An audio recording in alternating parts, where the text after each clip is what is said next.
Bismillahirrahmanirrahim. Assalamualaikum warahmatullahi wabarakatuh. Sahabat yang beriman, iblis adalah makhluk ciptaan Allah Subhanahu wa taala yang sudah terkutuk selama-lamanya oleh Allah Subhanahu wa taala. Iblis merupakan makhluk Allah yang diciptakan dari api. Iblis tidak pernah senang terhadap manusia. Sifat iblis tidak senang tersebut terhadap manusia mulai dari zaman Nabi Adam alaihissalam di surga.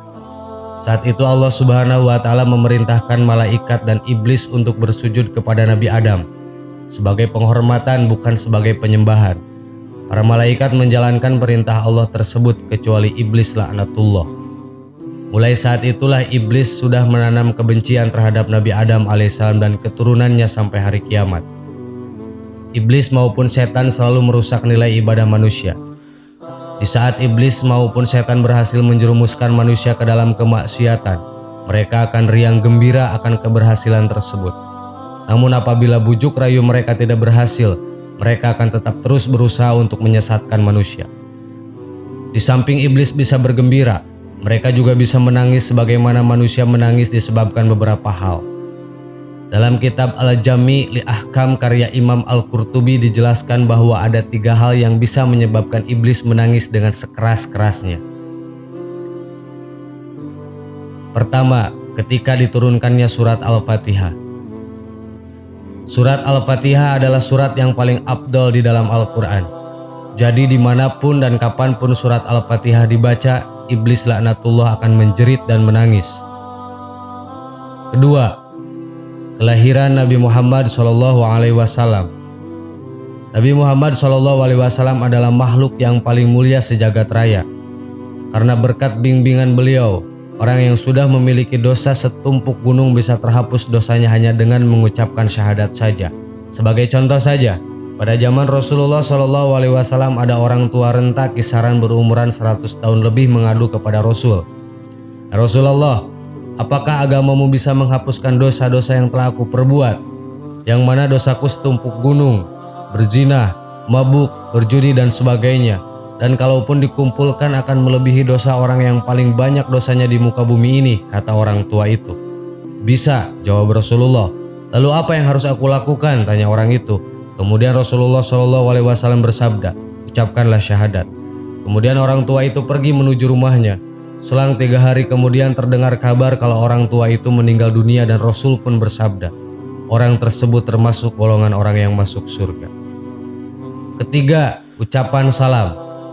Ternyata ucapan salam dari seorang mukmin pada mukmin lainnya bisa membuat iblis menangis dengan kerasnya. Hal ini seperti yang diriwayatkan oleh Ibnu Abbas radhiyallahu an. Ibnu Abbas berkata, sesungguhnya iblis yang terkutuk itu akan menangis pada saat seorang mukmin bersalam. Dan dia iblis berkata, aduh celakanya. Kemudian mukmin itu tidak akan terpisah melainkan akan diampuni dosa-dosanya. Rasulullah SAW sendiri sangat menekankan ucapan salam bagi seorang mukmin sebagaimana perkataan lain diucapkan. Dalam hadis Rasulullah SAW bersabda, orang yang berkendaraan hendaklah memberi salam kepada orang yang berjalan kaki. Orang yang berjalan kaki hendaklah memberi salam kepada orang yang duduk. Dan orang yang sedikit hendaklah memberi salam kepada orang yang banyak. Dilansir dari kitab Al-Bidayah wa An-Nihayah juz 2 halaman 326 karya Agung Al-Imam Al-Hafidh Ibnu Katsir radhiyallahu an. Diceritakan bahwa iblis pernah menangis sejadi-jadinya dengan tangisan yang keras disebabkan beberapa hal berikut. Sebagaimana Al-Imam Ibnu Katsir radhiyallahu an katakan di dalam kitabnya, bahwasannya iblis pernah menangis sejadi-jadinya dalam keadaan 4 hal, yaitu 1. Ketika iblis dilaknat oleh Allah Subhanahu wa taala. Yang pertama, iblis menangis karena dilaknat oleh Allah Subhanahu wa taala atas pembangkangannya menolak sujud kepada Nabi Adam alaihissalam. Bahkan iblis merasa lebih mulia daripada Nabi Adam. 2. Ketika iblis diusir dari surga.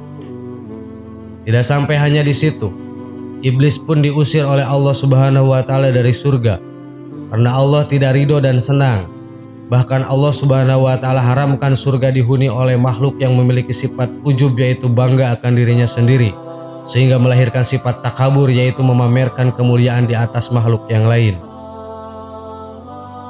3. Ketika surat Al-Fatihah diturunkan, Yang berikutnya adalah diturunkannya surat Al-Fatihah, karena keutamaan yang terdapat pada surat ini sebagai Ummul Quran, yaitu induk dari Al-Quran, dan Sab'ul Matsani, yaitu 7 ayat yang terpuji. 4. Ketika Rasulullah SAW dilahirkan. Yang terakhir adalah kelahiran Rasulullah SAW sebagai rahmat untuk seluruh alam semesta. Dan karena sebab lahirnya Rasulullah SAW ke alam semesta pun berbahagia menyambut kelahiran Rasulullah, sang pembawa kabar gembira, penebar rahmat dan pemersatu umat. Sahabat yang beriman, semoga informasi tadi bisa menambah ilmu agama kita dan kita lebih mencintai Islam. Wallahu a'lam. Assalamualaikum warahmatullahi wabarakatuh.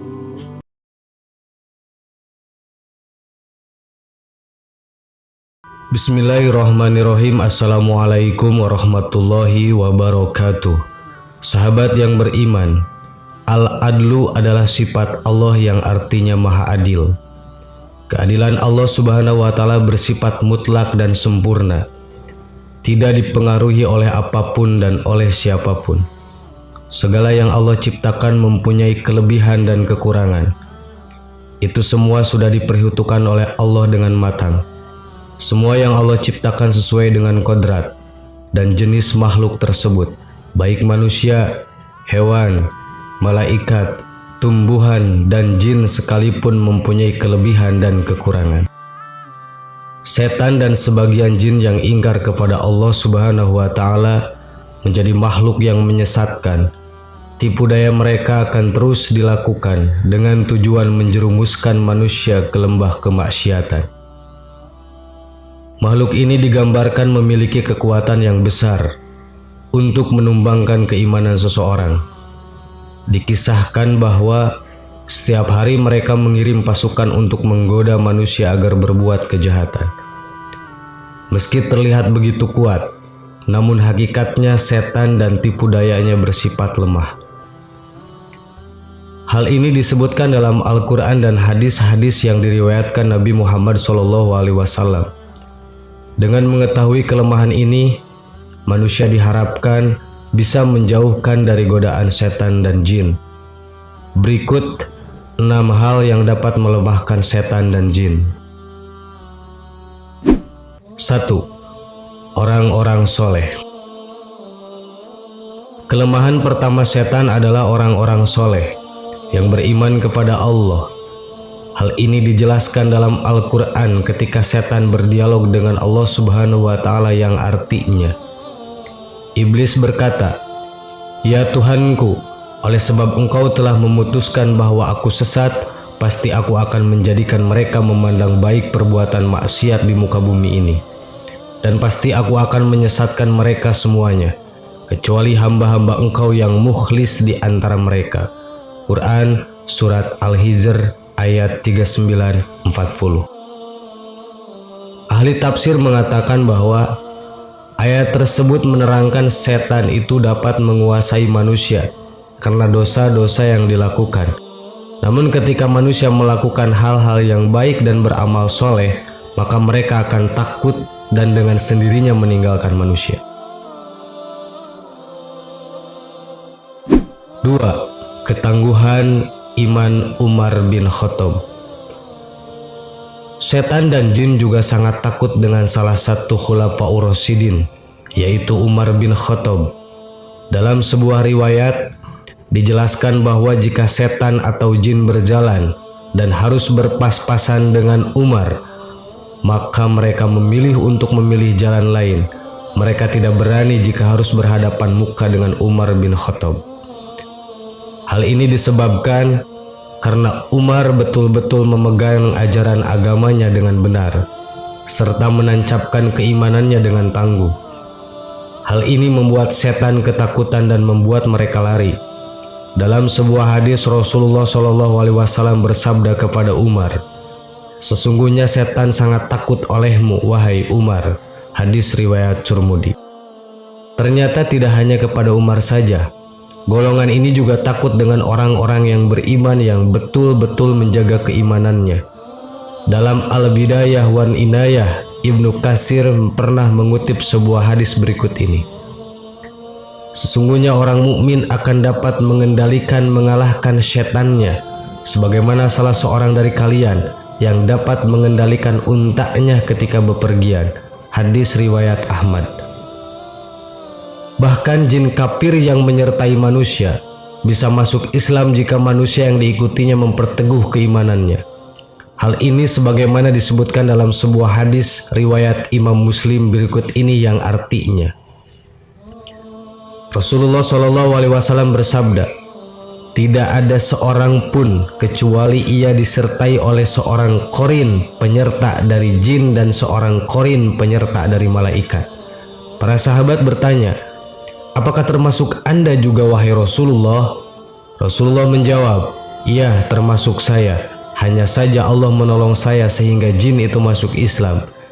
Dia tidak pernah menyuruh saya kecuali untuk kebaikan. Hadis riwayat Muslim. 3. Jin atau setan tidak dapat menyerupai Rasulullah SAW.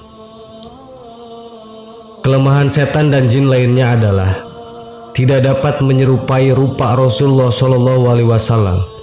Sehingga jika seseorang bermimpi bertemu dengan Rasulullah SAW dan memiliki ciri-ciri sesuai dengan literatur yang menggambarkan Nabi Allah ini, maka hal itu benar-benar Rasulullah. Dalam hadis sahih dikatakan yang artinya, Rasulullah SAW bersabda, barang siapa yang bermimpi melihatku, maka dia sungguh telah melihatku, karena setan tidak dapat menyerupaiku. Hadis riwayat Muslim. 4. Batas-batas tertentu di langit. Setan dan jin memang bisa bergerak cepat dan terbang layaknya malaikat. Namun mereka tidak akan bisa menembus batas langit tertentu yang bisa dilewati oleh malaikat. Jika dipaksa melewati batas yang ditentukan, maka mereka akan hancur dan mati. Karena itu pula, jin tidak dapat mengetahui dan mencuri informasi dari langit, sehingga apa yang dibisikkannya ke tukang-tukang ramal dan dukun adalah kebohongan semata. 5. Pintu yang ditutup dengan menyebut nama Allah. Setan dan jin juga tidak bisa memasuki pintu yang ditutup dengan menyebutkan nama-nama Allah. Dalam sebuah hadis Rasulullah SAW bersabda yang artinya, tutuplah pintu-pintu dan sebutlah nama Allah ketika menutupnya, karena setan tidak akan membuka pintu yang sudah terkunci dengan menyebut nama Allah. Tutup jugalah tempat air minum dan bejana-bejana kalian sambil menyebut nama Allah, meskipun kalian hanya menyimpan sesuatu di dalamnya. Dan ketika hendak tidur, matikanlah lampu-lampu kalian. Hadis riwayat Muslim. 6. Jin takluk kepada Nabi Sulaiman. Di antara mukjizat Nabi Sulaiman adalah dapat menaklukkan jin dan setan, sehingga semuanya dapat bekerja atas perintahnya. Hal ini sebagaimana ditegaskan dalam ayat Al-Quran berikut ini dalam surat Syad ayat 36 dan 38. Kemudian kami tundukkan kepadanya angin yang berhembus dengan baik menurut kemana saja yang dia kehendaki. Dan kami tundukkan pula kepadanya setan-setan semuanya ahli bangunan dan penyelam, dan setan yang lain yang terikat dalam belenggu. Quran surat Syad ayat 36 dan 38. Mukjizat ini diberikan kepada Nabi Sulaiman sebagai pengabulan atas doanya yang mengatakan, dan berikanlah kepadaku kerajaan yang tidak diberikan kepada seseorang setelahku. Quran surat Syad ayat 35. Doa Nabi Sulaiman ini menyebabkan Rasulullah tidak jadi untuk mengikat jin yang datang melemparkan anak panah ke muka beliau. Dalam sebuah hadis Muslim dikatakan, dari Abu Darda berkata, suatu hari Rasulullah SAW bangun. Tiba-tiba kami mendengar Rasulullah mengatakan, aku berlindung kepada Allah darimu. Kemudian Rasulullah SAW juga berkata, Allah telah melaknatmu sebanyak 3 kali.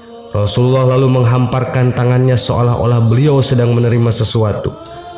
Ketika Rasulullah selesai sholat, kami bertanya, "Wahai Rasulullah, kami mendengar Anda mengatakan sesuatu yang belum pernah kami dengar sebelumnya. Kami juga melihat Anda membukakan kedua tangan Anda."